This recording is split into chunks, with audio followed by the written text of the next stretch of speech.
सवाल आ रहा है कि सर 90 दिनों में ऐसा क्या करें। यही दो तरह के बच्चे हैं, या तो 12th में या तो 12th पास आउट वाले बच्चे। सब्जेक्टिव क्वेश्चन ज्यादा सॉल्व करिए आप। मैं क्यों ऐसा बोल रहा हूं, है ना? तो जहां पर नीड आपको फील हो रही है उसकी एनसीईआरटी।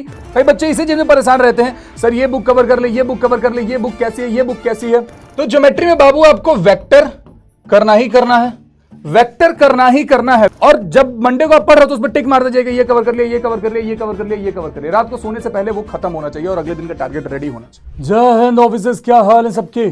सब लोग बिल्कुल मजे में हैं, एकदम चकाचक रापचिक। तो मेरे भाई आपने अब तक फॉर्म तो अपना भर लिया है ना, एनडीए 1 2026 का। अब एग्जाम को लेकर के डर भी लग रहा है और कुछ महान लोग ऐसे भी हैं जिन्होंने अब तक तैयारी स्टार्ट करी नहीं है। उन्होंने सोचा है कि फॉर्म भरने के बाद तैयारी स्टार्ट करेंगे। कोई दिक्कत नहीं है, देर आए दुरुस्त आए वाली बात। और कुछ बच्चे ऐसे हैं जिन्होंने तैयारी स्टार्ट कर दी है और अब थोड़ा सा वो उनको डर लग रहा है या किसी कारण थोड़ा सा भटक रहे हैं चीजों को लेकर के। अब उनके दिमाग में आइडिया आ रहा है कि सवाल आ रहा है कि सर 90 दिनों में ऐसा क्या करें जिससे हमारी तैयारी और मजबूत हो जाए। तो मेरे भाई इस वीडियो में हम उसी टॉपिक पे बात करने वाले हैं। एक बार फटाफट से रिचुअल जरूर पूरा करेंगे, जयकारा लगाएंगे। क्या भारत माता की जय, भारत माता की जय का उद्घोष करेंगे, then we will proceed with the video. देखियो, मैं इस वीडियो को बिल्कुल रॉ रखूंगा, जो एक्चुअल ऑथेंटिक चीज हो सकती है मैं वही आपको बताने का प्रयास करूंगा, बिल्कुल रॉ, बिल्कुल रॉ। देखिए, इस टाइम पे जो एस्पिरेंट है, जो एग्जाम देने वाले हैं, या तो वो क्लास 12th में है, या तो वो क्लास 12th में है, या तो वो 12th पास आउट है जिनके अटेम्प्ट अभी बचे हुए हैं। यही दो तरह के बच्चे हैं, या तो 12th में है या तो 12th पास आउट वाले बच्चे हैं। 12th वालों के साथ सबसे बड़ी समस्या ये है कि बोर्ड्स, है ना सर, बोर्ड्स भी है इसी टाइम पे। ये सबसे बड़ी समस्या है सर, बोर्ड्स भी है इसी टाइम पे, क्या करें? बोर्ड्स के लिए पढ़े, एनडीए के लिए पढ़े, लास्ट 90 दिन में क्या कर ले। देखिए, 12th वालों के लिए मैं पहले भी बता चुका हूं, फिर से बता रहा हूं कि 12th वाले बच्चे अपनी 12th क्लास को या बोर्ड को प्रायोरिटाइज करें। यह बहुत जरूरी है, बोर्ड को प्रायोरिटाइज करें। मैं मैथ्स के बारे में बात करने वाला हूं इस वीडियो में। तो 12th वाले जो बच्चे हैं वो ज्यादा फोकस किस चीज पे करेंगे? क्लास 12th के टॉपिक पे करेंगे, क्लास 12th के टॉपिक्स पे ज्यादा फोकस करेंगे। और 12th के टॉपिक को वो सब्जेक्टिव वे में ज्यादा सॉल्व करेंगे, सब्जेक्टिव क्वेश्चन ज्यादा सॉल्व करिए। मैं क्यों ऐसा बोल रहा हूं? क्योंकि ऑब्वियसली जब आप 12th के टॉपिक को प्रिपेयर कर रहे हो तो कॉन्सेप्ट्स आपके बिल्डअप होते ही जा रहे हैं। वही चीज आपकी कहां यूज होगी? एनडीए में यूज होगी, वही कॉन्सेप्ट्स, वही फॉर्मूला यूज होंगे, है ना? तो इनके आप सब्जेक्टिव सवाल ज्यादा लगाइए ताकि आपका बोर्ड भी प्रिपेयर होते चले साथ के साथ, राइट? 11th वाले टॉपिक अगर आपने पहले से कवर कर लिए, मान लो कि अगर आपने कोई बैच लिया था, जैसे हमारा शौर्य बैच की अगर पाठ है, तो ऑब्वियसली पढ़ाने का तरीका यही होता है कि हमें 11th पहले कराना पड़ता है। 12th वाले टॉपिक अगर आपने कर लिए हैं, अगर नहीं करे हैं, तो मेरा सजेशन है कि 12th वाले टॉपिक को पहले इस बार कवर कर लेंगे आप, बोर्ड तो रेडी हो जाए। और बोर्ड का अगर सिलेबस आपने कवर कर लिया तो आप 60 क्वेश्चन, करीब 50-60 क्वेश्चन तो आप प्रिपेयर कर ही लोगे ना एनडीए के लिए, उतने पे भी कट ऑफ क्लियर कर लोगे। और ऐसा तो है नहीं कि 11th आपने बिल्कुल ही नहीं पढ़ा। एनडीए के लिए आप क्या करोगे? सब्जेक्टिव तो कर रहे हो, ऑब्जेक्टिव आप यहां पे केवल 5 इयर्स के पीवाईक्यूज की ओर जाना। इतना भी अगर आप कर लो, 5 इयर्स के पीवाईक्यू, 5 इयर्स का पीवाईक्यू करेंगे। अगर आप 11th वाले टॉपिक कवर कर रहे हो, आपके पास उतना वक्त है, आप स्कूल नहीं जाते, नॉन स्कूलिंग हो, तो 11th वाले टॉपिक में आप चाहे तो 10 इयर्स के पीवाईक्यूज कर सकते हैं। यहां पे आप 10 इयर्स के पीवाईक्यू की ओर भाग सकते हैं। एटलीस्ट 11th वाले तो 10 साल के पीवाईक्यू हम कंप्लीट रगड़ के जाएं, है ना? ठीक है। बाकी जो पास आउट वाले बच्चे हैं, बाबू तुम्हारे पास और कोई जिम्मेदारी है नहीं। अगर आप कॉलेज में भी हो तो थोड़ी देर के लिए कॉलेज को साइडलाइन करिए। मतलब ऐसा नहीं है कि बिल्कुल ही हट जाइए। अगर कॉलेज में एग्जाम चल रहा है तो एग्जाम बस पास होने के लिए दीजिए। मैं बहुत ब्लंटली बात कर रहा हूं, एग्जाम बस पास होने के लिए दीजिए। तो अगर आप 12th पास आउट है तो आपको तो पूरा सिलेबस कवर करना है, complete syllabus, complete syllabus, complete syllabus जब आप कर लेंगे तब उसके बाद आप डिसाइड करेंगे अच्छा किसको मुझे एग्जाम के लिए लेकर के चलना है, किसको नहीं लेकर के चलना। तो आप 11th 12th दोनों के टॉपिक को पढ़ेंगे, दोनों के टॉपिक को पढ़ेंगे आप, ठीक है। आपके सोर्सेस क्या क्या होने चाहिए? अगर आपका बेसिक्स वीक है, बेसिक्स वीक है तो आप एनसीईआरटी जरूर सॉल्व करेंगे अपने बेसिक्स को स्ट्रॉन्ग करने के लिए। टाइम है, 90 दिन बहुत होते हैं।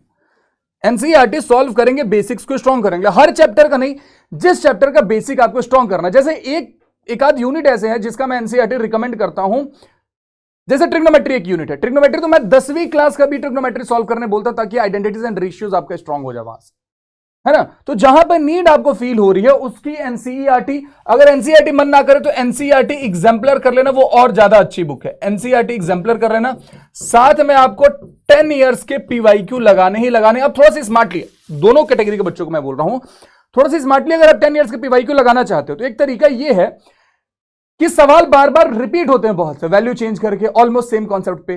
तो अब क्या करोगे, मान लो कि एक तरीके का आपने सवाल लगा लिया, कोई दूसरा सवाल आपने देखा कि सेम ही है, बस वैल्यू चेंज है, मत लगाइए, छोड़ दीजिए।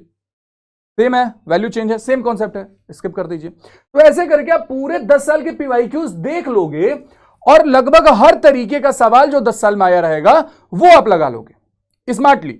10 साल के पीवाईक्यू भी कवर हो गया, क्वेश्चन भी कम करे, वक्त भी कम लगा, है ना। तो ये एक तरीका हो सकता है जो आपका हेल्प कर सकता है। 10 इयर्स के पीवाईक्यू अगर आप किसी भी बैच में हैं, if you are part of any batch, जैसे अभी रिसेंटली हमारा जो सौर्य 2.0 जो लास्ट बैच आता है, अगर आप उस बैच में हैं या कहीं से भी तैयारी कर रहे हैं, किसी भी बैच में है, तो वहां पे आपको डीपीपी वगैरह मिलती होगी, उस डीपीपी को जरूर लगाइए। ये आपके 3 सोर्सेस होने चाहिए, इसके अलावा आपको और कुछ करने की आवश्यकता है नहीं।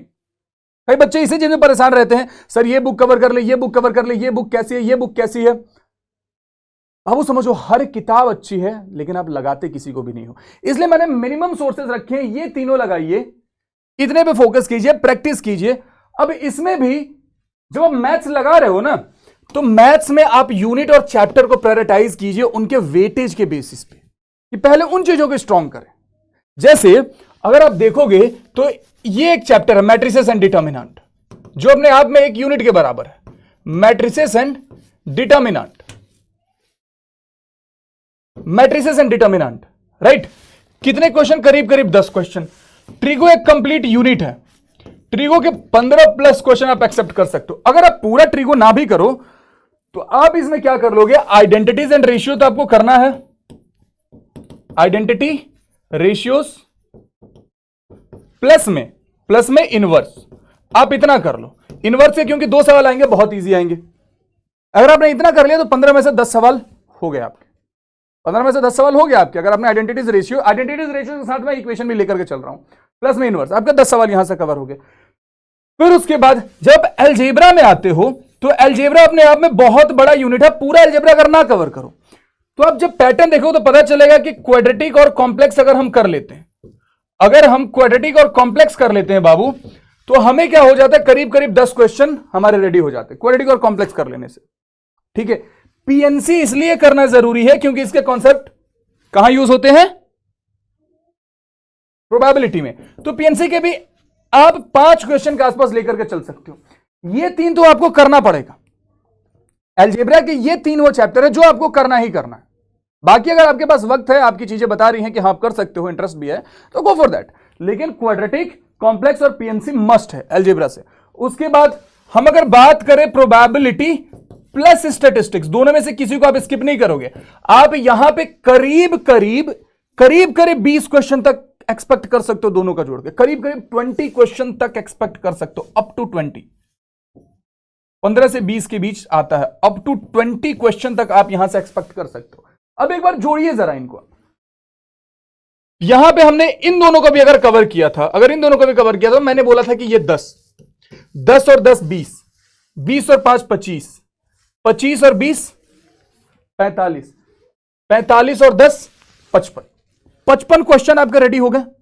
55 क्वेश्चन अगर आपने रेडी कर लिए, उसके बाद आप आते हो ज्योमेट्री की ओर। मैं स्मार्ट तरीका आपको बता रहा हूं कि कम वक्त में कैसे मैक्सिमम स्कोर किया जा सकता है। जब आप ज्योमेट्री में आते हो तो ज्योमेट्री में बाबू आपको वेक्टर करना ही करना है, वेक्टर करना ही करना है। वेक्टर के सवाल आते हैं, vector plus 3D, vector 3D must है। आप यहां से 10 सवाल एक्सपेक्ट करके चलो, वेक्टर और 3D जोड़ के 10 सवाल तो आ ही जाएंगे। ओवरऑल ज्योमेट्री का 15 क्वेश्चन का वेटेज है, तो वेक्टर और 3D, अगर आप वेक्टर और 3D भी कर रहे हो तो आपका 10 क्वेश्चन का वेटेज है। और 2D का एटलीस्ट बेसिक पढ़ लो ना, बेसिक्स ऑफ 2D पढ़ लेना, बेसिक्स ऑफ 2D पढ़ लेना, तो एक आध सवाल यहां से मिल जाएंगे। ये तो 10 कंप्लीट हो गया तुम्हारा। 55 यहां से थे, 65 क्वेश्चन तुम्हारे रेडी हो गए, 55 क्वेश्चन तुम्हारे रेडी हो गए, सॉरी 55 यही था, 55 और 10 65 क्वेश्चन तुम्हारे रेडी हो गए। 65 क्वेश्चन का मतलब जरा एक बार मार्क्स निकाल के देख लेना। अगर आप इतना भी करके अच्छे से चले जाते हो, इतना भी करके अच्छे से चले जाते हो, अभी कैलकुलस छुआ भी नहीं है, कैलकुलस में भी आऊंगा, इतना भी अगर आप करके चले जाते हो तो आप 150 प्लस मार्क्स की तैयारी करके जा रहे हो, यह बात अपने जहन में डाल लो। 150 प्लस मार्क्स की तैयारी आप करके जा रहे हो। मैंने आपको सोर्सेस बता दिए क्या क्या आपको फॉलो करना है, मैंने आपको स्मार्ट तरीका बता दिया कि 10 साल के पीवाईक्यू कैसे कवर करने हैं, मैंने लिमिटेड चैप्टर आपको बता दिए कि एटलीस्ट आप इतना भी कर लो तो 150 प्लस की तैयारी हो रही है, 100 नंबर तो बड़ी आसानी से आएंगे इतनी तैयारी के बाद। बाकी अगर आप इस ग्राफ को और ऊपर ले जाना चाहते हो तब आप कैलकुलस की ओर जाओगे, तब आप कैलकुलस की ओर जाओगे। कैलकुलस में बाबू लिमिट कर लेना, क्योंकि एल हॉस्पिटल के एक सवाल आ ही जाता है, लिमिट कर लेना, डिफरेंशिएशन कर लेना, क्योंकि एल हॉस्पिटल करने के लिए डिफरेंशिएशन करना जरूरी है, और एओडी कर लो। अगर आप इतना कर लेते हो, इतना कर लेते हो तो यहां से भी आप ठीक ठाक क्वेश्चन एक्सपेक्ट कर सकते हो, है ना। ये सारे आपके बोनस की तरफ ले जा रहा हूं मैं, ठीक ठाक क्वेश्चन यहां से एक्सपेक्ट कर सकते हो। जब इंटीग्रल कैलकुलस में आओगे बाबू, तो इंटीग्रल कैलकुलस में एक चैप्टर आता है डिफरेंशियल इक्वेशन। डिफरेंशियल इक्वेशन के 2 से 3 सवाल आ सकते हैं, और उसमें एक सवाल लगभग हर बार ऑर्डर डिग्री का देखने मिलेगा। तो डिफरेंशियल इक्वेशन आप कर लेना, 2 सवाल यहां से आपके हो सकते हैं, है ना। इंटीग्रल कैलकुलस में जो इंडेफिनिट इंटीग्रल, डेफिनेट इंटीग्रल, दोनों कैलकुलस ऐसी चीज है जिसको पढ़ पूरा लेना, पूरा पढ़ लोगे तो फायदे में रहोगे, क्योंकि कुछ सवाल बहुत आसान आते हैं और रिलेटेड रहते हैं ना। तो इंडेफिनिट इंटीग्रल, डेफिनेट इंटीग्रल दोनों पढ़ लेना। डेफिनिट पे ज्यादा ध्यान देना, इसलिए क्योंकि डेफिनेट में ना कुछ लिमिटेड रिजल्ट्स है, 9-10 लिमिटेड रिजल्ट्स है। आप घूम फिर के अगर पीवाईक्यू उठा के देखोगे 10 साल के, घूम फिर के वहीं से सवाल आते हैं, उन्हीं 9-10 रिजल्ट्स में से सवाल आते हैं। तो वो 9-10 रिजल्ट प्रिपेयर करने में मेरा क्या जा रहा है, क्या दिक्कत अगर मैं उन 9-10 रिजल्ट्स को प्रिपेयर कर लेता हूं, तो बोनस मार्क्स है मेरा, है ना। तो ये 65 के बाद ये स्मार्ट तरीका बताया कि इसमें लिमिट कर लेना। एल हॉस्पिटल पे तो कमांड कर लो कम से कम, एल हॉस्पिटल की बस मैं बात कर रहा हूं, एल हॉस्पिटल आया आप कर लोगे। एल हॉस्पिटल सीखने के लिए डिफरेंशिएशन जरूरी है, और अगर आप डिफरेंशिएशन सीख रहे हो तो AOD is all about differentiation only. तो एक साथ ही एक लिंक में तीनों कवर हो गए। फिर उसके बाद डिफरेंशियल इक्वेशन के 2 सवाल, एक ऑर्डर डिग्री आप निकालना सीख जाते हो, फॉर्मेशन और सॉल्यूशन सीख जाते हो। फॉर्मेशन पे अगर सवाल आया तो फॉर्मेशन डिफरेंशिएशन आता है, वो आप ऑलरेडी सीख चुके हो पहले, है ना। अगर आप इंटीग्रल कैलकुलस में जाकर के आप इनडेफिनिट इंटीग्रल पढ़ लेते हो तो आप इसका सॉल्यूशन भी सीख, अलग से पढ़ना ही नहीं है कुछ इसमें, है ना। डेफिनेट इंटीग्रल में आपको बताया वही 9-10 रिजल्ट अगर आपने कवर कर लिया तो यहां से भी आपके मार्क्स आ जाएंगे। मैं एग्जैक्ट आपको ये नहीं बोल रहा हूं कि आप यही फॉलो करिए, लेकिन यहां से आपको एक आइडिया मिल जाएगा।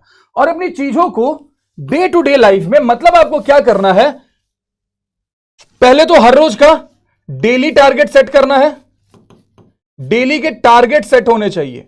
वीकली टारगेट सेट करना है, वीकली टारगेट सेट करना, और मंथली टारगेट सेट करना, मंथली टारगेट सेट करना। डेली का टारगेट, पहले एक वीक का टारगेट आप लिख के बैठ गए हो, मंडे से वीक स्टार्ट होना, संडे के राइट में बैठ के आपको एक पतली सी नोटबुक पे सारा लिख लेना कि इस एक हफ्ते में ये कुछ करना। अब उस एक हफ्ते के टारगेट को आप ब्रेक करके रखोगे डेली टारगेट में, कि अच्छा मंडे को मेरे को क्या क्या करना, वो लिखा होना चाहिए, दिमाग में नहीं, फोन में नहीं, बिल्कुल वो नोटबुक पे लिख के रखिएगा।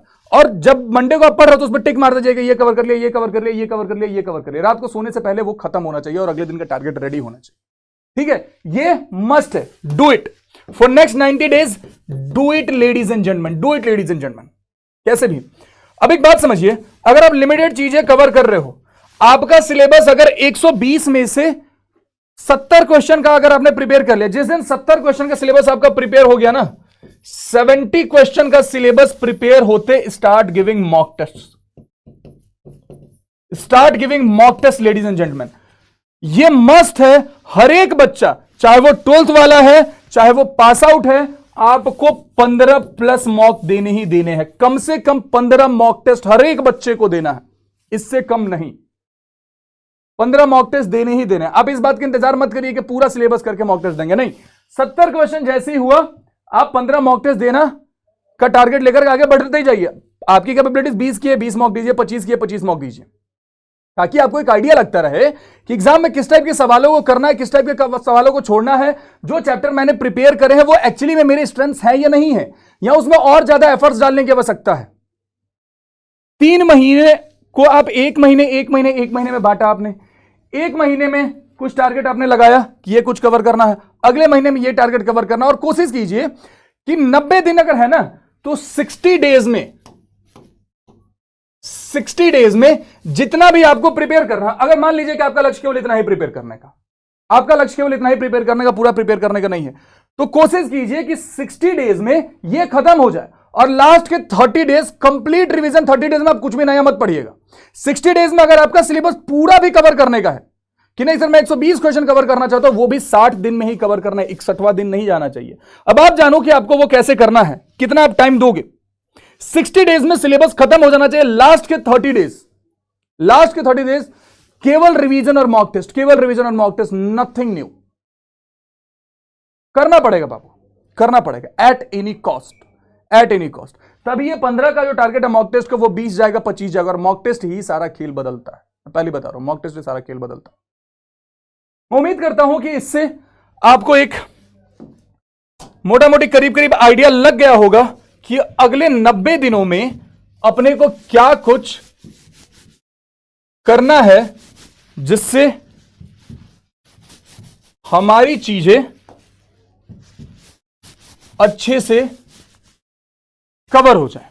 ठीक है, अगर आप किसी और टॉपिक पे वीडियो चाहते हैं तो कमेंट बॉक्स में जरूर बता दीजिएगा, और इस वीडियो से अगर आपको हेल्प मिली तो बहुत अच्छी बात है, वो भी बता दीजिएगा। मिलेंगे अगले किसी वीडियो में, तब तक के लिए जहां हो हंसते रहो, खेलते रहो, मुस्कुराते रहो, पढ़ाई रेगुलर करते रहो, स्ट्रेस फ्री, अपना ख्याल रखो। Ladies and gentleman, have faith in yourself. You all are going to make this time and he is waiting for you and we are also waiting to see you all in uniform. तब तक के लिए जय हिंद।